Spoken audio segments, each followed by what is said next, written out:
الرحيم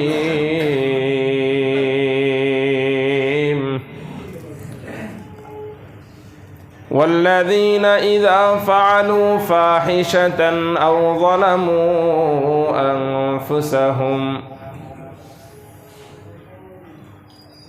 ظلموا أنفسهم ذكروا الله فاستغفروا لذنوبهم ومن يغفر الذنوب إلا الله ولم يصروا على ما فعلوا وهم يعلمون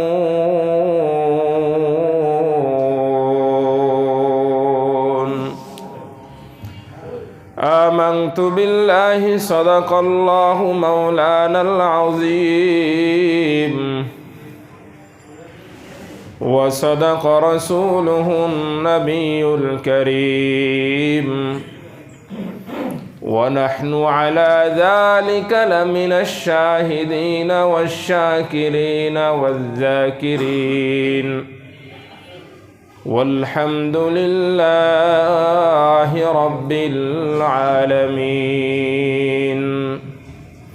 সকলেই মহব্বতের সাথে একবার দুরূদ ইব্রাহিম পড়ি اللهم صل على محمد وعلى آل محمد كما صليت على إبراهيم وعلى آل إبراهيم إنك حميد مجيد اللهم بارك على محمد وعلى آل محمد باركت على إبراهيم وعلى آل إبراهيم إنك حميد مجيد رخسار سے برقع کا ذرا پردہ اٹھا دو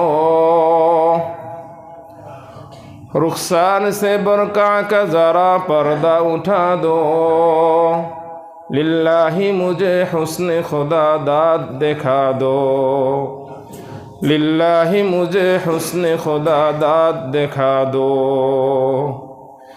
اے بحر کرم صدقہ حسین ابن علی کا اے بحر کرم صدقہ حسین ابن علی کا پیاسا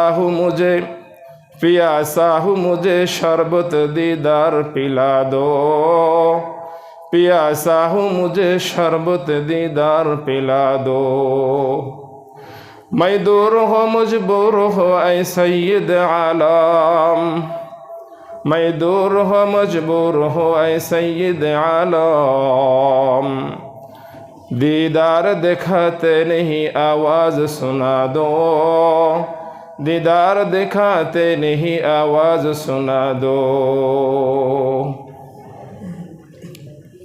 سبحانك لا علم لنا إلا ما علمتنا إنك أنت العليم الحكيم معزز محترم প্রিয় মুসল্লিয়ান কিরাম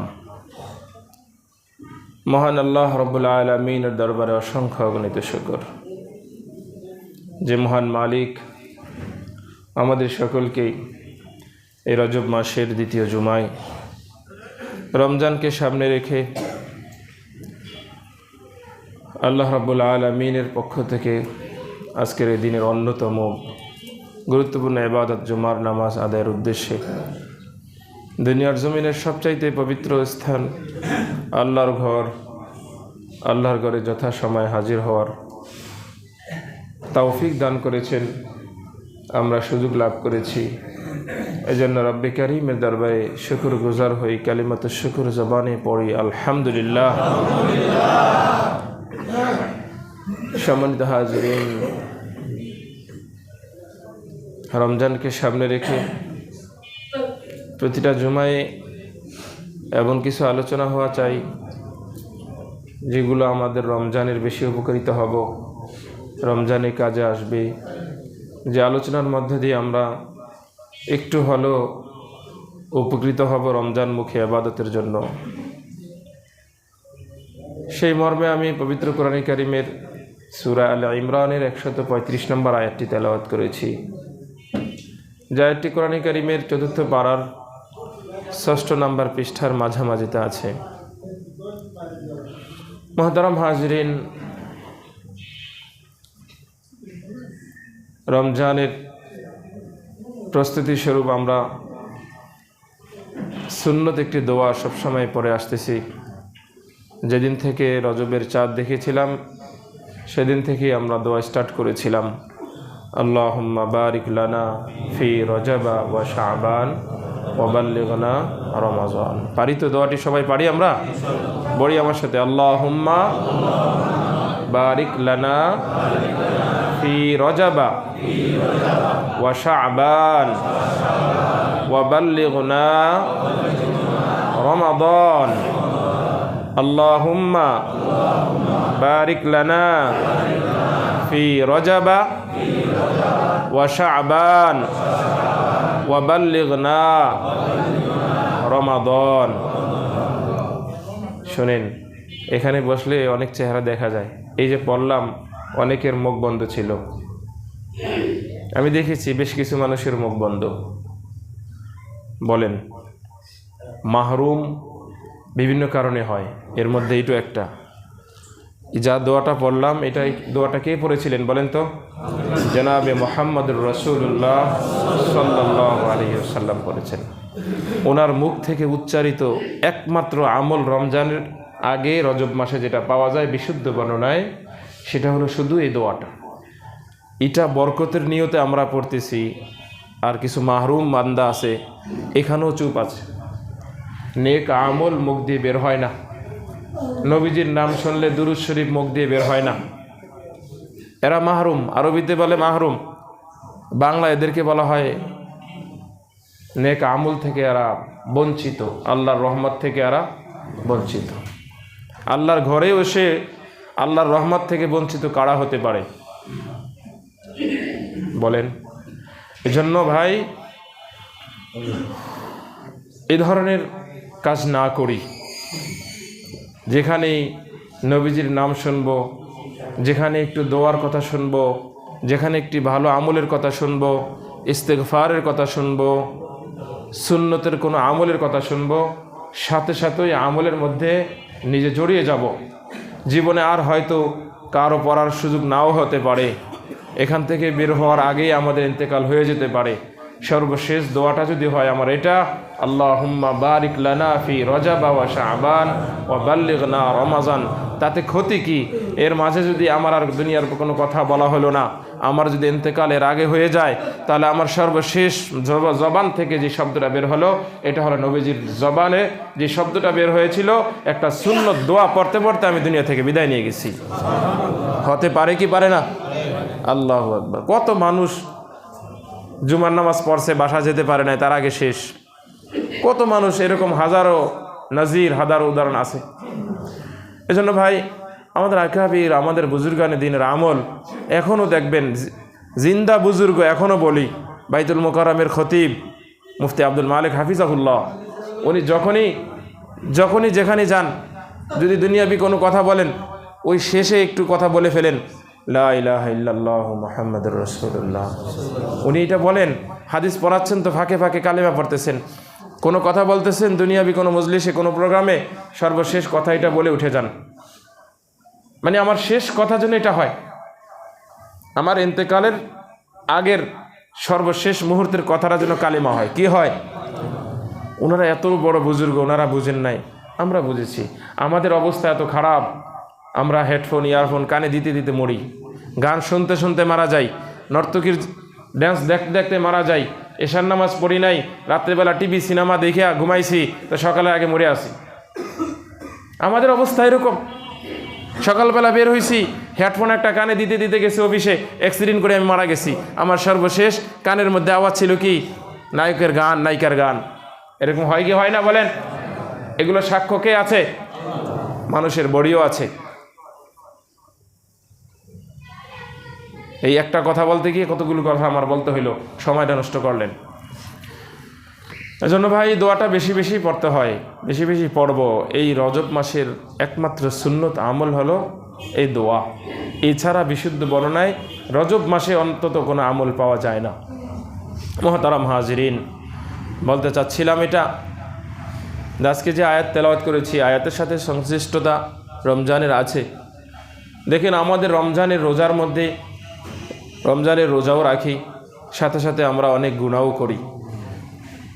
আমরা যেন রমজানের রোজাটা গুনাহমুক্ত রাখতে পারি, আমরা যেন রমজানটি গুনাহমুক্ত কাটাতে পারি, সেই মর্মে আজকের আয়াত এবং আয়াতের তেলাওয়াত। আমি যে গুনাহগুলো করে থাকি, এই গুনাহগুলো মৌলিকভাবে দুই প্রকার। কয় প্রকার? আমার সাথে বলবেন, গুনাহ কয় প্রকার? এটা আপনারা ছোটবেলা থেকে জানেন, সগীরা কবিরা। এটা জানেন কি জানেন না? কবিরা গুনাহ, সগীরা গুনাহ। জোরে বলেন, কবিরা গুনাহ। আজকে জানবেন কবিরা গুনাহ কাকে বলে, সগীরা গুনাহ কাকে বলে। একটা শব্দ দিয়ে বুঝিয়ে দিব, সংখ্যা আমি বলতে চাই না।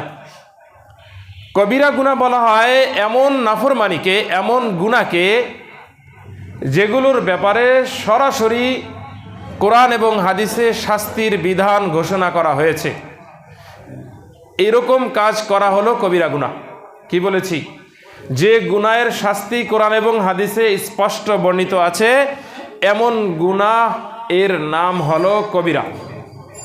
যেমন নামাজ না পড়লে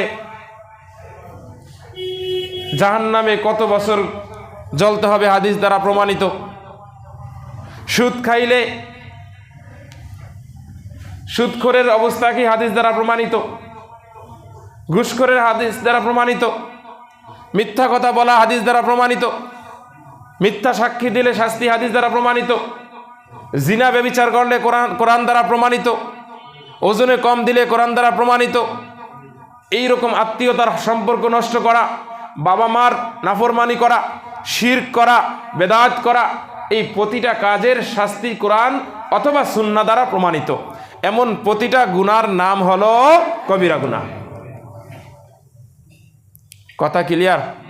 বুঝে আসছে? আমি কয়েকটার কথা বললাম আর কি, মনে করেন না যে এর বাইরে কবিরা গুনাহ নাই। বেপর্দা করা, বেপর্দা চলাফেরা করা কবিরা গুনাহ। কি গুনাহ? কবিরা গুনাহ। লুঙ্গি টাকলুর নিচে পড়া, প্যান্ট টাকলুর নিচে পড়া কবিরা গুনাহ। গীবত করা কবিরা গুনাহ। বদনা একজনের পিছনে পরনিন্দা করা কবিরা গুনাহ। এইরকম অসংখ্য গুনাহ কোরআন এবং হাদিস দ্বারা প্রমাণিত, যেগুলাকে কবিরা গুনাহ বলে। আর সগীরা গুনাহ বলা হয়, মুহাদ্দিসিনে কেরাম লেখেন, এমন নাফরমানি বা এমন গুনাহকে সগীরা গুনাহ বলা হয় যে গুনার শাস্তি কোরআন এবং হাদিসে স্পষ্টভাবে বর্ণিত নাই, কোথাও নাই। শুধু এখানেই সংজ্ঞা শেষ নয়, বরং এই গুনাহগুলো বান্দার দুনিয়াবি কোনো নেক আমলের মধ্য দিয়ে আল্লাহ তাআলা দুনিয়াতেই তাকে মাফ করে দেন। সুবহানাল্লাহ। এই গুনাহগুলোর নাম হলো সগীরা গুনাহ। ভালো করে বোঝেন, মানুষের নেক আমলের দ্বারা বহু গুনাহ মাফ হয়ে যায়, বহু গুনাহ মাফ হয়ে যায়। কোরআনে কারীমের একাধিক আয়াতের মধ্যে এই কথাগুলো বলছেন আল্লাহ তাআলা, ইন তাজতানিবু কাবাইরা মা তুনহাউনা আনহু নুকাফির আনকুম সাইয়্যাতিকুম। তোমরা যদি কবিরা গুনাহ থেকে বাঁচতে পারো, ইন তাজতানিবু কাবাইর মা তুনহাউনা, যেগুলো থেকে আল্লাহ তোমাদেরকে নিষেধ করেছেন, বারণ করেছেন, এগুলো থেকে যদি বাঁচতে পারো, এর বাহিরে যত গুনাহ হয় আল্লাহ বলেন নুকাফির আনকুম সাইয়্যাত। এই সাইয়্যাত দ্বারা সগীরা গুনাহ, আমি আল্লাহ তোমাদের সগীরা গুনাহগুলোকে তোমাদের আমল নামা থেকে মুছে দিব, মিটিয়ে দিব। সুবহানাল্লাহ। এরকম অনেক আয়াত পাওয়া যায় হাদিস দ্বারা, হাদিসের বিভিন্ন লম্বা লম্বা হাদিস দ্বারা অনেক ঘটনা প্রমাণিত, যে মানুষের দৈনন্দিন নেক আমল অজু করলে, অজুর হাদিস দ্বারা প্রমাণিত আছে, মানুষ যখন অজু করে চেহারা যখন পানি দেয়, চেহারার মধ্যে যত গুনাহ আছে এগুলো পানির সাথে ঝরে পড়ে যায়। সুবহানাল্লাহ। মানুষ যখন কুলি করে, মুখের মধ্যে যার যত সগীরা গুনাহ আছে এগুলো পানির সাথে ঝরে পড়ে যায়।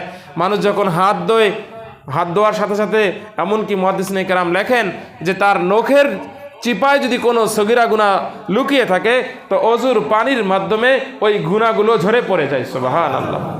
এইরকমভাবে মানুষ যখন অন্য অন্য নেক আমল করে, ভালো কাজ করে, এরকম ভালো কাজের দ্বারা আল্লাহ তাআলা তার গুনাহগুলোকে মাফ করে দেন। সুবহানাল্লাহ। যেমন হাদিসের মধ্যে আছে, মানুষ যখন 5 ওয়াক্ত নামাজ পড়ে, ফজর নামাজ পড়লো, জোহর নামাজ পড়লো, পরবর্তী নামাজ পূর্ববর্তী নামাজের মাঝখানে যত গুনাহ আছে, ফজর থেকে জোহর পর্যন্ত যত গুনাহ করেছি, জোহর নামাজ পড়ার কারণে আল্লাহ তাআলা তার সমস্ত গুনাহগুলোকে মাফ করে দিবেন। এইরকমভাবে জোহর থেকে আসর, আসর থেকে মাগরিব, মাগরিব থেকে ঈশা, ঈশা থেকে আবার ফজর, এই 5 ওয়াক্ত নামাজ যারা পড়বে, পরবর্তী নামাজ তার পূর্ববর্তী নামাজের মাঝখানে যত গুনাহ হয়েছে, নামাজের কারণে তার সমস্ত গুনাহগুলোকে আল্লাহ তাআলা মাফ করে দেন। সুবহানাল্লাহ। হাদিস দ্বারা এই কথা প্রমাণিত। যারা আজকের এই জুমা পড়লো, আবার আগামী সপ্তাহে যখন জুমা পড়বে, এর মাঝখানে এটা নয় যে সে 5 ওয়াক্ত নামাজ পড়বে না, 5 ওয়াক্ত নামাজগুলোও পড়বে, তো আল্লাহ তাআলা এই জুমা পড়ার কারণে পরবর্তী জুমার মাঝখানে যত সগীরা গুনাহ হয়েছে, আল্লাহ তাআলা তার সগীরা গুনাহগুলোকে পরবর্তী জুমার মাধ্যমে মাফ করে দিবেন। তো নামাজ ছেড়ে দেওয়া যাবে নাকি? নামাজ তো ছেড়ে দেওয়া কবিরা গুনাহ। কবিরা গুনাহ কি জুমা পড়লে কি বাধ্য হবে? এগুলা কোন গুনাহ? সগীরা গুনাহ। আপনি আজকের জুমা পড়লেন, আগামী জুমা পড়লেন, আর মসজিদে আসলেন না, পশ্চিম দিকে ফিরে একটা সেজদাও দিলেন না। আপনি যদি আজকের বয়ান দ্বারা মনে করেন হুজুরতে বলছে এই জুমা থেকে ওই জুমা, পরবর্তী জুমায় তার পূর্বের গুনাহ মাফ করে দিবে, এগুলো কি কোন গুনাহ? সগীরা গুনাহ। আর নামাজ না পড়া কি সগীরা গুনাহ না কবিরা গুনাহ? কবিরা গুনাহ। হ্যাঁ, মনে রাখেন ভাইয়ের আমার। তো এটা বলতে চাইলাম যে বান্দা যখন এই গুনাহগুলো করে, এই গুনাহগুলোর তার নেক আমলের দ্বারা আল্লাহ তাআলা মাফ করে দেন। আমরা বিশুদ্ধ বর্ণায় পাই, শুক্রবার দিন আসরের পরে যারা একটা তাসবিহ আছে, আল্লাহুম্মা সাল্লি আলা মুহাম্মাদিন নবিয়্যিল উম্মি ওয়া আলা আলিহি ওয়া সাল্লিম তাসলিমা, এই দুরূদ যারা পড়ে 80 বার, তার 80 বছরের সগীরা গুনাহ আল্লাহ মাফ করে দেন। সুবহানাল্লাহ। এই যে যত গুনাহের কথা বলা হয়েছে, মাফ করে দিবেন, মাফ করে দিবেন, এই প্রতিটা গুনাহ কোন গুনাহ? সগীরা গুনাহ। কোন গুনাহ? সগীরা গুনাহ। তাহলে গুনাহ মৌলিকভাবে 2 প্রকার, একটা কবিরা গুনাহ, একটা সগীরা গুনাহ। তো কবিরা গুনাহ সেটাই যার ব্যাপারে কোরআন এবং হাদিসে স্পষ্ট শাস্তির বিধান আছে। সগীরা গুনাহ সেটা যার ব্যাপারে কোরআন এবং হাদিসের শরীয়তের স্পষ্ট শাস্তির কোনো বিধান নাই, বান্দার নেক আমলের মধ্য দিয়ে তার গুনাহগুলো আল্লাহ মাফ করে দেন। তাহলে বাকি রইল কোনটা? যে কবিরা গুনাহ মাফ হবে কিসের দ্বারা? এটা বাকি আছে না? সগীরা গুনাহ তো মাফ হবে নেক আমলের দ্বারা, কবিরা গুনাহ মাফ হবে। কবিরা গুনাহ মাফ হবে একমাত্র মেডিসিন, একমাত্র অ্যান্টিবায়োটিক, সেটা হলো খালেস দিলে, তওবার শর্ত মেনে তওবা করলে, বান্দার হক যদি তার সাথে জড়িয়ে না থাকে, তাহলে খালেস আল্লাহর হককে আল্লাহ তওবার মাধ্যমে মাফ করে দিবেন। সুবহানাল্লাহ। তওবার হক আবার কোনটা? তওবার হক তো আছে, আমরা তওবা করি, তওবা ভাঙ্গি, তওবা করার সময় গরিব মসি ভিতরে জানি তওবা করতেছি, হুজুরের সাথে আমিন আমিন বলতেছি, হুজুরের জুমার দিন তওবা করাচ্ছে, প্রতি জুমায় তওবা করি না? করি কি না? আমার প্রতিটা মুনাজাতেই তওবা করার চেষ্টা করি, আল্লাহ কবুল করার মালিক। তা আমরা তো এরকম অনেকে হাত উঠাই, আমি জানি যে আমি গুনার সাথে জড়িয়ে আছি, মনে মনে ভাবতেছি হায়রে যাক এখানে কবুল বললাম, ওইটা শেষ করে এলি, তারপরে সব। গতকাল কোথায় পড়ছিলাম না পড়াচ্ছিলাম? হ্যাঁ, পড়াচ্ছিলাম। সুদের আয়াতের প্রসঙ্গে আল্লাহ তাআলা বলতেছিলেন, আরে কারো দিলের মধ্যে যদি এরকম আগে থেকেই নিয়ত থাকে যে না আমি এই গুনাহ ছাড়বো না, এই গুনাহ ছাড়বো না, ভিতরে ভিতরে নিয়ত আছে গুনাহ ছাড়বে না, সে গুনাহ আরো কিছুদিন করবে, আরো কিছুদিন মোবাইলের মধ্যে নর্তকীর ছবি দেখবে, গুনার মোবাইলের মধ্যে পরনারীর ছবি দেখবে, খুব মজা নিয়ে দেখবে, রাস্তায়, পার্কে, দোকানে, মার্কেটে, অফিসে হাঁ করে তাকিয়ে থাকে মেয়ের দিকে, আরো দেখবে কিছুদিন, এরপরে সে ভালো হবে। এইরকম যদি কারো দিলের মধ্যে থাকে তাহলে তার তওবা 100 না 1000 বার করলেও তার তওবা কবুল হবে না। উদাহরণ শুনবেন, হযরত মূসা আলাইহিস সালাতু ওয়াস সালাম জলিল কদর একজন নবী। আল্লাহর এমন এক সিফাত তার কাছে রয়ে গেছে যাকে বলা হয়েছে মূসা কালিমুল্লাহ। মূসা কালিমুল্লাহ। মূসা আলাইহিস সালাতু ওয়াস সালাম এর উম্মত মূসা আলাইহিস সালাতু ওয়াস সালামের দরবারে আসলো। মূসা আলাইহিস সালাতু ওয়াস সালামের কাছে এই মর্মে আসলো, তাদের ফসল হচ্ছে না, ফসল নষ্ট হয়ে যাচ্ছে, অনাবৃষ্টির কারণে কোনো ফসল হয় না। তারা এটা বিশ্বাস করত, মূসার উপরে ঈমান না থাকলেও তারা বিশ্বাস করত যে মূসা যদি আল্লাহর দরবারে হাত উত্তোলন করে তাহলে হয়তোবা আল্লাহ তাআলা বৃষ্টি দিলেও দিতে পারেন। সবাই এই মর্মে মূসা আলাইহিস সালাতু ওয়াস সালামের কাছে আসলো। মূসা আলাইহিস সালাতু ওয়াস সালামের যারা অনুসারী তারাও আসলো। মূসা আলাইহিস সালাতু ওয়াস সালামের উপরে যারা দাওয়াতে যারা ঈমান এনেছিল তারাও আসলো। মূসা আলাইহিস সালাতু ওয়াস সালামের কাছে আরজি জানালো, মূসা আপনি হাত তুলে আল্লাহর কাছে দোয়া করেন যেন আল্লাহ আমাদের বৃষ্টি ফিরিয়ে দেন, যেন বৃষ্টির মধ্য দিয়ে আমরা আমাদের ফসলগুলো আমাদের ঘরে তুলতে পারি। মূসা আলাইহিস সালাতু ওয়াস সালাম বললেন, হ্যাঁ হ্যাঁ তোমরা ঠিকই ভেবেছো, ঠিকই বুঝেছো। উম্মতের বিভিন্ন গুনাহে কাবায়ের কবিরা গুনার কারণে আসমান থেকে বৃষ্টির দরজা বন্ধ করে দেওয়া হয়। বৃষ্টি আল্লাহ তাআলার রহমত, এটা বন্ধ হয়ে যায় মানুষের গুনাহের কারণে। আমি আজকে তওবা করব তোমাদেরকে নিয়ে, তবে তোমাদের প্রত্যেকের দিলের মধ্যে এই এরাদা শতভাগ থাকতে হবে যে ভবিষ্যতে আর কোনো কবিরা গুনাহ সগীরা গুনাহ কোনোটাই করব না। তোমরা যদি একমত থাকো তাহলে আমি হাত তুলতে পারি। মূসা আলাইহিস সালাতু ওয়াস সালাম উম্মতকে নিয়ে হাত তুললেন আল্লাহর দরবারে। হাত তুলতেছে, কান্নাকাটি করতেছে। ইতিমধ্যেই ওহী নাজিল হলো। জিবরাইল আলাইহিস সালাতু ওয়াস সালাম আসলেন মূসাকে এসে কানে কানে বলে, মূসা না না, আপনার উম্মতের মধ্যে একজন আছে, একজন এখানে এমন আছে তার দিলের মধ্যে আছে সে গুনাহ ছাড়বে না, গুনাহ আরো করবে, আপনার দোয়াও কবুল হবে না, বৃষ্টিও হবে না। মূসা আলাইহিস সালাতু ওয়াস সালাম দোয়া বন্ধ করে দিলেন। মূসা আলাইহিস সালাতু ওয়াস সালাম ঘোষণা করলেন, এই তোমাদের মধ্যে এমন কে যে গুনাহ করার আরো এরাদা আছে, সে এখান থেকে বের হয়ে যাও, সে এখান থেকে উঠে চলে যাও। সত্যিকার অর্থে যার মনের মধ্যে এক যুবক সেখানে বসা ছিল, তার মনের মধ্যে গুনাহ করার বড় ইচ্ছা ছিল। সে বুঝতে পেরেছে, হায়রে আজকে যদি আমি এখান থেকে উঠে যাই তাহলে আমার এই উম্মত সমস্ত কওম আমাকে দোষারোপ করবে, আমার কারণে এই মিশরের মধ্যে বৃষ্টি বন্ধ। সে এটা ভেবে ওঠে নাই, গোপনে গোপনে আল্লাহর সাথে চুক্তি করে ফেলছে, আল্লাহ তুমি জানো আর আমি জানি, যেরকম তুমি আমার নামটা গোপন রাখছো, আল্লাহ আমি এখন ওয়াদা করলাম গুনাহ করব না, আমাকে সবার সামনে বেইজ্জতি করো না, আমি এখন ওয়াদা করলাম আমি আর গুনাহ করব না। আল্লাহর কাছে যখন সে গোপনে গোপনে বলে ফেলল, সাথে সাথে আসমান থেকে বৃষ্টি শুরু হয়ে গেল। মূসা আলাইহিস সালাতু ওয়াস সালাম বললেন, আল্লাহ এটা আবার কি খেলা, তুমিই না একটু আগে বললা যে একজন আছে সে গুনাহ করার এরাদা রাখে, সে বের না হলে বৃষ্টি দিবা না, এখন বৃষ্টি দিলা, বুঝলাম না কি হলো ব্যাপারটা। ওহীর মাধ্যমে আল্লাহ তাআলা মূসা আলাইহিস সালাতু ওয়াস সালামকে জানিয়ে দিলেন, এ মূসা শোনো, আমার যে বান্দা গুনাহ করার এরাদা ছিল, আমার সাথে সে চুক্তিবদ্ধ হয়েছে, ওয়াদা করেছে সে আর কোনোদিন গুনাহ করবে না।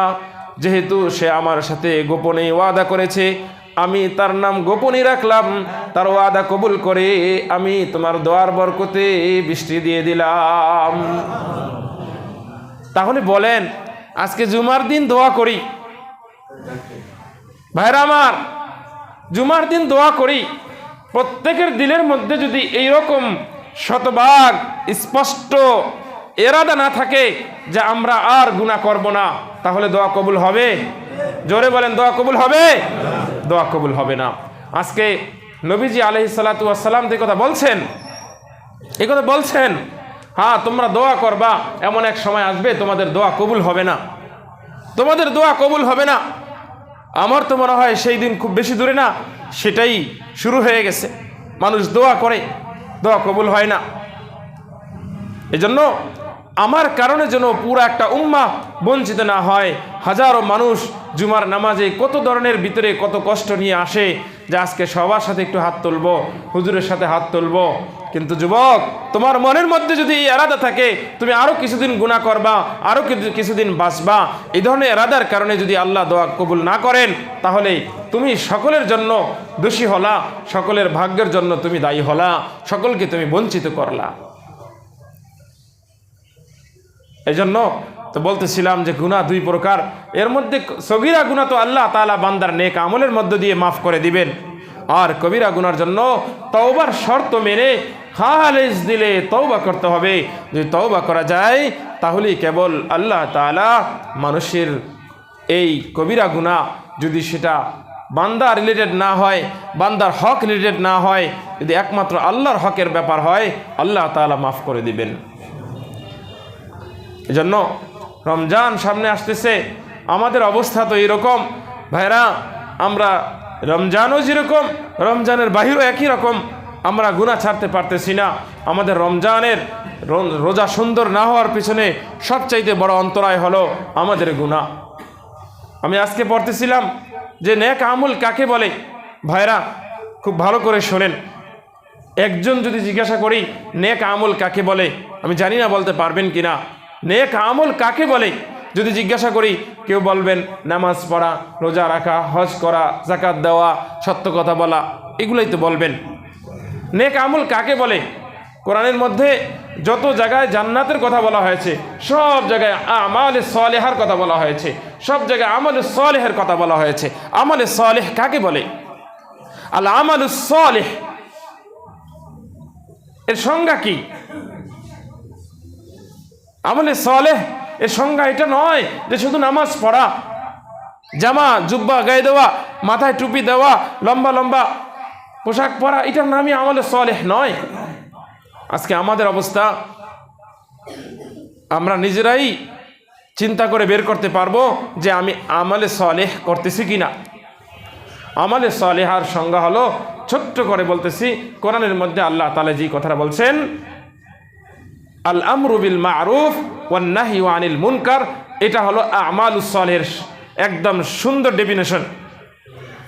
আর আমাদের বাংলা ভাষায় যদি বলি আমালে সালেহা বলা হয়, এটা আল্লাহ রাব্বুল আলামিনের পক্ষ থেকে নির্দেশিত করণীয় প্রতিটি বিষয় করা, বর্জনীয় প্রতিটি বিষয়কে বর্জন করা, এটার নাম হলো আমালুস সালেহা। আজকে আমাদের অবস্থা হলো এরকম, আমরা কিছু কাজ করি, নামাজ পড়ি, যাকাত দেই, হজ করি, যেগুলো করণীয় কিছু করি, সব তো করি না, কিন্তু যেগুলো বর্জন করা সেগুলো বর্জন করি না। আবার নিজেকে বলি যে আমি তো নেক আমল করি। আমলে সালেহের দুইটা পার্ট, একটা হলো আল্লাহর নির্দেশিত করণীয় প্রতিটা বিষয় নবীজির সুন্নাহ অনুযায়ী করা, আর আল্লাহর পক্ষ থেকে নির্দেশিত বর্জনীয় প্রতিটা বিষয়কে পরিপূর্ণভাবে, আংশিক না, পরিপূর্ণভাবে বর্জন করা। এই দুটা যে করে সে হলো নেক আমল করে, তাকে বলা হয় সে আমলে সালেহ ওয়ালা। আমরা রমজান মাসে এই কথা আজকে কেন বললাম? এটা কি রমজান কেন্দ্রিক আলোচনা? না, এটা সারা জীবন কেন্দ্রিক আলোচনা। আজকে আমরা রমজানও নামাজ পড়ি, বাহিরেও নামাজ পড়ি, আমি নামাজ পড়ি, অন্য কিছু আমল করি, কিন্তু গুনাহ তো ছাড়তে পারি না, তাহলে আমার নেক আমল হলো? আল্লাহ যেগুলো বর্জন করতে বলেছেন, আল্লাহ বর্জন করতে বলেছেন, মিথ্যা কথা বলবা না, চুরি করবা না, হারাম খাবা না, হারাম বর্জন করো, মিথ্যা বর্জন করো, চুরি বর্জন করো, গীবত বর্জন করো, শিকায়াত বর্জন করো, বেপরদা বর্জন করো, বেদাত বর্জন করো, হারাম বর্জন করো, শিরক বর্জন করো। এরকম যত বর্জনীয় বিষয় আছে, যত বিষয়গুলো আল্লাহ তাআলা করতে নিষেধ করেছেন, সেগুলোকেও ছাড়তে হবে। আমি যেভাবে নামাজ পড়ব, এটা করণীয়, আল্লাহর নির্দেশিত এটা নামাজ পড়ব, রোজা রাখবো, হজ করব, জাকাত দিব, সত্য কথা বলবো, হালাল খাবো, হালাল উপার্জন করব, বাপ মার সাথে ভালো ব্যবহার করব, আত্মীয় স্বজনের সাথে ভালো ব্যবহার করব, প্রতিবেশীর সাথে ভালো ব্যবহার করব, কোরআন পড়ব, জিকির করব, যত ধরনের করণীয় বিষয় আছে এগুলো যেরকম করব, একই সাথে সাথে ওই বিষয়গুলো আমি যখন ছাড়বো তখনই বলা হবে আমার আমলটা আমলে সালেহ। এর আগ পর্যন্ত বলা হবে যে আমি অর্ধেক আমল করি আর অর্ধেক আমি ছাড়ি। এই আমল আমাকে বাঁচাবে না, এই আমল আমাকে বাঁচাবে না। গুরুত্বপূর্ণ আলোচনা আজকে। করণীয় বিষয়গুলো তুলনামূলক সহজ, বর্জনীয় বিষয়গুলো তুলনামূলক কঠিন। কঠিন। বয়স কম হয় নাই, অনেক বয়স হয়েছে, কত আলোচনা, কত দিন, কত জায়গায় করি। এই মসজিদে বসেই 10 বছরে কত শো জুমা পড়াইলাম, কতদিন বললাম মসজিদে বসে কথা বলবেন না। শতবার বলছি মসজিদে বসে কথা বলবেন না, দুনিয়াবি আলাপ করবেন না। পারি নাই, পারছি? পারি নাই। গীবত করবেন না, পারি নাই। কখনো কখনো হুজুরের কাছে আইসা গীবত করতে চায়, যে হুজুরে গীবতের বয়ান করে আইসা হুজুরের সাথেও গীবত করতে চায় আরেকজনের। ভাইয়ের আমার, সেই জন্য বলছি যে আমার আমলে সালেহ তখনই হবে যখন আমি করণীয় বিষয়গুলো করব, বর্জনীয় বিষয়গুলো আমি বর্জন করতে পারবো, তখন আমার আমলটা হবে আমলে সালেহ। প্রতিটা গুনাহ এর গন্তব্য হলো জাহান্নাম। মনে রাখতে হবে ভাই, প্রতিটা গুনাহ ওয়া ইন্নাল ফুজুরা ইয়াহদি ইলান নার, ওয়া ইন্নাল ফুজুরা ইয়াহদি ইলান নার। প্রতিটা গুনার তার লাস্ট ঠিকানা হলো জাহান্নাম। আর প্রতিটা নেক আমল ওয়া ইন্নাল বিররা, প্রতিটা ভালো কাজ ইয়াহদি ইলাল জান্নাহ, তার শেষ ঠিকানা হলো জান্নাত। প্রতিটা গুনার শেষ গন্তব্য হলো জাহান্নাম, প্রতিটা ভালো আমলের শেষ গন্তব্য হলো জান্নাত। বুঝে শুনে গুনাহ করো ভাই। এই গুনার যে কত ক্ষতি কোরআন এবং হাদিস দ্বারা বোঝা যায়। আমার গুনাহ, এই গুনার কারণে কমপক্ষে বাহ্যিকভাবে আমার 5টা ক্ষতি আছে, আভ্যন্তরীণভাবে কমপক্ষে 3টা ক্ষতির কথা পাওয়া যায়। আজকে হয়তো 5টা আমি সংক্ষেপে বলতে চাই। গুনার প্রথম ক্ষতি হলো এটা, সাওয়াদান ফিল ওয়াজ। গুনাহ করতে করতে করতে করতে একজন গুনাহগার এর চেহারার মধ্যে চেহারা মলিন হয়ে যায়, চেহারা কালো হয়ে যায়। স্পষ্টতই বোঝা যায় লোকটা দেখলে, এই লোকটা বিড়ি খায়, এই লোকটা সিগারেট খায়, এই লোকটা মিথ্যা কথা বলে, এই লোকটা গালিগালাজ করে, এই লোকটা বেনামাজি, এই লোকটা বেপরদা, এই লোকটা এই অন্যায় করে, তার চেহারার মধ্যেই বোঝা যায় সেইটা করে। ভাইরা আমার, বড় কষ্ট নিয়ে কথাগুলো বলতে হচ্ছে। প্রত্যেকে যার যার আয়নার সামনে দাঁড়িয়ে চিন্তা করবা। আমি আমাকে বলছি, প্রত্যেকে নিজের দিকে নিব। হেদায়েত কারোর জন্য না, আমার জন্য। আজকে আমরা বয়ান করি আরেকজনের হেদায়েতের জন্য না, নিজের হেদায়েতের জন্য কথা বলা চাই। আজকে একজনের পরামর্শ দিয়ে আরেকজনের জন্য, কিন্তু সেটা আমি নিজে কতটুকু মানছি সেটার খবর নাই। তো বলছিলাম আমার সময় লম্বা হয়ে যাচ্ছে। সাওয়াদান ফিল ওয়াজ, 1 নাম্বার ক্ষতি হলো যে গুনাহগার গুনাহ করতে করতে তার চেহারা মলিন হয়ে যায়, চেহারা কালো হয়ে যায়। 2 নাম্বার ক্ষতি জুলমাতান ফিল কলব, গুনাহগার গুনাহ করতে করতে করতে করতে করতে করতে তার কলব এর মধ্যে এমন অন্ধকারাচ্ছন্ন এমন আবরণ পড়ে যায়। হাদিস দ্বারা বোঝা যায় মানুষ যখন দুনিয়াতে আসে, প্রতিটা বাচ্চা যখন দুনিয়াতে আসে, তার কলব নামক একটা ফলক আছে, এটা স্পষ্ট একদম সাদা থাকে, যেখানে কোনো ধরনের কোনো আবরণ, কোনো ধরনের ধুলাবালি, কোনো ধরনের কোনো কিছু থাকে না, একদম আয়নার মতো স্বচ্ছ পরিষ্কার পরিচ্ছন্ন থাকে। বান্দা যখন গুনাহ করে এক একটা কালো দাগ পড়ে, গুনাহ করতে করতে করতে করতে করতে করতে একটা সময় তার ওই কলব নামক ফলকটা একদম গুনার কালিতে সেটা কালো হয়ে যায়। এরপরে সে যখন আরও গুনাহ হয়, এটা গুনাহগার আবরণ জমতে জমতে আরও মোটা হয়, এটা আরও বেশি মোটা হয়। তো এটাই বোঝা যায় যে গুনাহ করার দ্বারা তার কলব অন্ধকার হয়ে যায়, যার কারণে তার নেক আমল ভালো লাগে না, নামাজ পড়তে ভালো লাগে না, কোরআন তেলাওয়াত ভালো লাগে না, ভালো কথা শুনতে ভালো লাগে না, হুজুর তো হুজুরের কাজ হুজুরে বলবে। গত জুমায় বলছিলাম না, আরে হুজুররা তো বলেই আলাম ইয়াতিকুম নাজির, হ্যাঁ জাহান্নামের মধ্যে গিয়ে এগুলো বলবে। হ্যাঁ আমরা তো এগুলো বলতাম, আলাম ইয়াতিকুম নাজির ক্বালু বালা ক্বাদ জানা নাজির ওয়া কাযযাবনা ওয়া কুলনা মা নাযালাল্লাহু মিন শাই। আমরা এটা বলতাম যে এইগুলা কথার কথা হুজুররা বলে আর কি, হুজুরদের কথা আর কি, এগুলো বলতাম। মা নাযালাল্লাহু মিন শাই, আল্লাহ এগুলো কিছু বলে নাই, হুজুররাই বলে আর কি। জাহান্নামের মধ্যে জাহান্নামীরা এগুলা বলবে, এই জন্য দুনিয়াতে এগুলার শুনে দিতেছি, এগুলো যেন আমাদের শুনতে না হয়। আল্লাহ আমাদের সবাইকে মাফ করে দেন, বলে আমিন। তো গুনার 2 নম্বর ক্ষতি হলো জুলমাতান ফিল কলব। 3 নম্বর, গুনাহগার যখন গুনাহ করে, গুনাহ করতে করতে তার শরীর দুর্বল হয়ে যায়। ওয়াহানান ফিল বাদন, ওহানান ফিল আজসাদ। গুনাহগার গুনাহ করতে করতে একজন হারামখোর, হারাম খাইতে খাইতে তার শরীরে কোনো শক্তি থাকে না। হারাম দ্বারা শরীরে কোনোদিন ভালো শক্তি হয় না, তার কলবের মধ্যে শক্তি আসে না। একই রকমভাবে মদখোর, সুদখোর, মদ খাইতে খাইতে একসময় সে একদম শেষ হয়ে যায়, সুদ খাইতে খাইতে একসময় শেষ হয়ে যায়।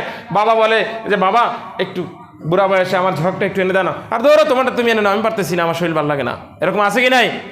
তো ওয়াহানান ফিল বাদন, যে গুনাহগারের শরীর বড় দুর্বল হয়ে যায়। আর 4 নম্বর হলো দাইকান ফির রিজক, গুনাহগার এর রিজিককে আল্লাহ তাআলা সংকুচিত করে দেন। রিজিকের ব্যাখ্যা আবার আরেকদিন দিতে হবে। গুনাহগারের রিজিককে আল্লাহ তাআলা দুনিয়াতে সংকুচিত করে দেন। দাইকান ফির রিজক, যে তার রিজিককে আল্লাহ তাআলা খাটো করে দেন, ছোট করে দেন, সংকুচিত করে দেন, কমিয়ে দেন। ব্যাখ্যা সাপেক্ষ কথা, সেদিকে যাওয়ার সময় নাই। আর 5 নম্বর হলো বুগদাতান ফি কুলুবিল মাখলুক, একজন গুনাহগার গুনাহ করার কারণে যে সমস্ত মাখলুকের কাছে সে অপরাধী বিবেচিত হয়, সে লাঞ্ছিত হয়, তাকে মানুষ ঘৃণা করে, তাকে মানুষ দেখতে পারে না। যে এক বন্ধুর চলতেছে 5 বন্ধু, জানে যে 5টাই অপরাধী। একজন যদি গিয়ে বলে এই তোর অমুক বন্ধুর কাছে তোর বোনটাকে বিয়ে দিবি নি, আমি খারাপ হইতে পারি, আমার বোনটাকে একটা খারাপ ছেলের কাছে দিতে রাজি না। কথা ঠিক না বেঠিক? আমি জানি যে ও খারাপ, ওর জেনে শুনে ওর কাছে আমার বোন কি করে দেই? তো ভাইরা আমার, গুনাহগার গুনাহ করার কারণে দুনিয়ার সমস্ত মাখলুক, শুধু মানুষ না, সবার কাছেই একজন কি বলবো, মিথ্যা কথা যে বলে, মৃত্যুকের মুখ থেকে ফেরেশতা অনেক দূরে সরে যায়। এই পৃথিবীতে হাজারো মাখলুক আছে, গুনাহগারকে দেখে সে ভয় পায়, ইস্তিগফার করে, তুই আমার কাছ থেকে দূরে দিয়ে যা, আমার এই রাস্তা দিয়ে দূরে থেকে যা, আমার জমিনের উপরে দিয়ে তুই হাঁটিস না, আমাকে ব্যবহার করিস না, নাফরমান। বুগদাতান ফি কুলুবিল মাখলুক, এই 5টা ক্ষতি। 1 নম্বর হলো চেহারা কালো হয়ে যায়, 2 নম্বর তার অন্তরের মধ্যে আবরণ পড়ে যায়, 3 নম্বর শরীর দুর্বল হয়ে যায়, 4 নম্বর তার রিজিক সংকুচিত হয়ে যায়, আর 5 নম্বর হলো সমস্ত মাখলুকের কাছে সে ঘৃণার পাত্র হয়। আল্লাহ তাআলা আমাদেরকে ডে বাই ডে প্রতিদিন গুনাহ ছাড়তে অভ্যস্ত হওয়া, রমজানের আগে আমি যেন পরিপূর্ণ গুনাহ ছাড়তে পারি, আল্লাহ আমাদেরকে তৌফিক দান করেন। সবাই বলে আমিন। ওয়া আখিরু দাওয়ানা আলহামদুলিল্লাহি রাব্বিল আলামিন। যারা আমরা সুন্নত পড়ি নাই